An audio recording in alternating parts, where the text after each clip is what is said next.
What's going on, everyone? It's Updog here, and today we have the Vigilante team coming out. The first member, Daredevil Modern, is coming out today, so I thought it'd be a good opportunity to give you my team graphic.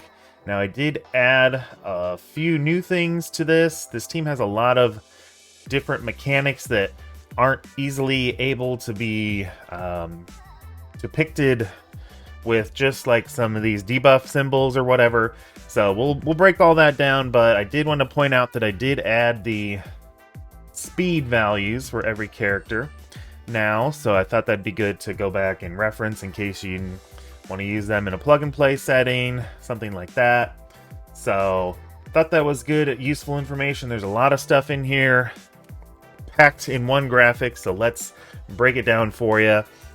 Obviously the ISOs, the top row is what I think is going to be best as a full team and in their game mode raids. So especially Daredevil here, Fortifier, I think is going to be good on him for like right when like at a low star level. So like 3 stars he unlocks that, I think, and 4 or 5. I think it'd be great as a Fortifier at that level. But once he gets up into like the 6s and 7s and then even diamonds, I think he'll be a better striker.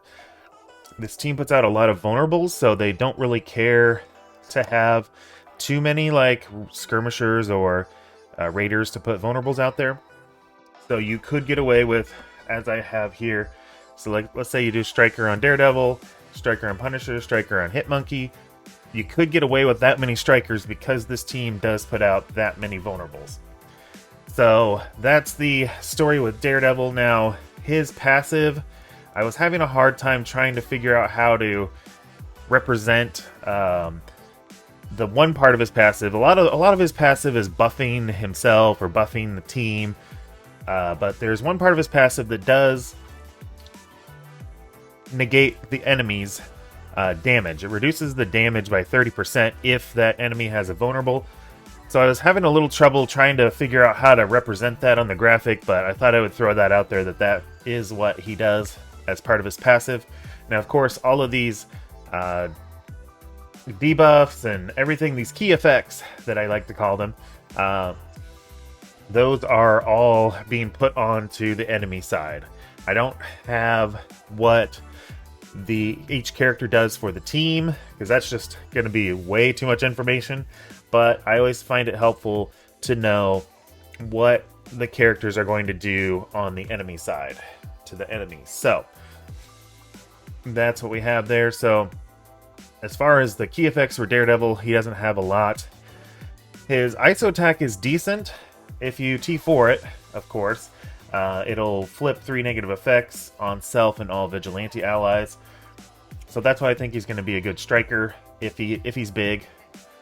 He does have a little bit of trouble surviving at lower star, so that's why we're going to go with the Fortifier to start off with. Electra doesn't have too many key effects going on. Her ult has always put out Disrupt, even before the rework, but now it clears Barrier, so that's great.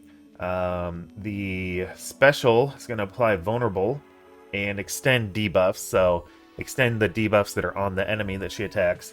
She is a single target damage kind of gal, so I went with Raider on her just because she kind of goes last, and when it gets around to Silver Sable's second turn, actually I'd say Hitmonkey's second turn, there should be plenty of vulnerables out there, and then her ult hits really hard. I think in one of my testings I had like a 9 million power or 9 million damage ult onto, I think it was like Thanos Endgame or something. So she does do a lot, especially with that Raider. She will delete people, and she also gets like speed bar if she kills somebody with her ult. So given that extra crit damage, crit chance, I think is probably the best thing for her. Punisher, he's got a great mechanic now where if somebody is attacked, or even if he's attacked, he will put out Vulnerable and he'll put out a Bleed on that enemy. So it's a great mechanic that he has now, and his ult is an AoE. It's basically like you attack the primary target, then you AoE. So that primary target is most likely getting deleted on that ult, but it also clears barrier. So he does do piercing damage, but clearing that barrier is just gonna help take out those enemies a lot quicker. And his special transfers buffs. It was kind of funny. I was thinking, like, what would they do with the rework with him? And I remembered that Merc Soldier, he transfers buffs, because Merc Soldier was on the Skilletary team with Punisher, and Merc Soldier would do this transferring buffs thing. And I thought, and it's kind of like the same move, like a grenade launcher type move. And I'm like, oh, I wonder if they would do that with Punisher. And sure enough, yeah, they did. So that's kind of cool that actually happened. And so he doesn't have a lot to his kit as far as like different key effects, but he's still going to be a great striker. So yeah, that's pretty simple for him. Silver Sable has got it all going on. And let me get into what exactly she does. Her and Hitmonkey kind of feel like the linchpins of the team. Daredevil also, because he's a pre-taunt. So if you're going to core for someone, I would say Daredevil would probably be the one to go for, because that way he'll take more hits. But kind of a secondary to that would be Silver Sable. She does a lot of stuff. So let's get to it here. On her passive, she puts defense down out there. She doesn't allow the death proofs, and then she reduces dodge chance. That's not the same as like evade. So like she doesn't reduce the evade of, like if a character has evade, but it's just the dodge chance. So like a lot of the spiders have dodge chance, so she'll reduce that. And then on her ult, she clears barrier and charged. She reduces all buffs by 2. So kind of like a Thanos, either Thanos endgame passive or Thanos endgame ult. So kind of like that. So it'll even reduce safeguard. And she puts out heal block, disrupt, trauma, vulnerable on her ult. And then she also ability blocks 2 support characters on that ult. And so yeah, lots going on there. Lots of control with her. She does open up with her ult, so on her turn 1 ability, so pretty crazy stuff going on there. Her special will flip all buffs and then clear barrier again. Lots of clear barrier on this team. She'll put out bleed and slow, so that's still a really good special.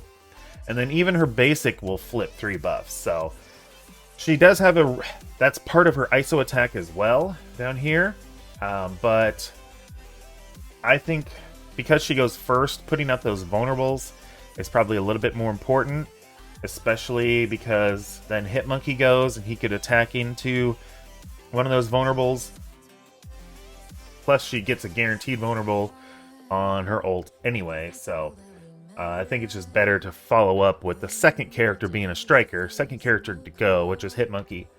So we'll get into him here. On his passive, he will put out vulnerable, and any non-mythic characters cannot gain additional speed. So like Null, who else? Just off the top of my head, Zemo. Don't really see him being used that often, but anything with speed stat. This is not speed bar, but it's speed stat. Oh, like Blade, or, well, any of the Night Stalkers if they have Man-Thing. So, yeah, that's what he stops, the speed stat. And on his ult, it's as far as the key effects go, kind of basic, but stun and trauma is a huge controlling ability, so that is pretty good. I think he does a second stun as well. I think he does like a stun on the primary, and then he has stuns the second character after he attacks or something. I can't remember exactly the verbiage on that, but check out the full kit for that. And then his special puts out more vulnerable, and he extends debuffs, kind of like Scarlet Witch. So he also does that on his basic. So that's why I have him striker, because he'll, even on his striker attack, he'll extend the debuffs. So that's pretty powerful. And I guess the reason for Punisher being striker is because he has a lot of piercing damage on that striker attack, and when he does his retaliation, it just gives him more damage for that retaliation too. So there you have it. Hope you enjoy the graphic. You can check out my Discord if you want to find the graphic. The link is always down below in my videos for my Discord server, but the graphics can be found, trying to scroll here, right here where it says Updog's Infographics. You can find all those. I got the Dark Promotion cost graphic. I do all sorts of them. So if you haven't joined the server yet, make sure to do so you can get these graphics. And until next time, spend those resources wisely, and we will see you around.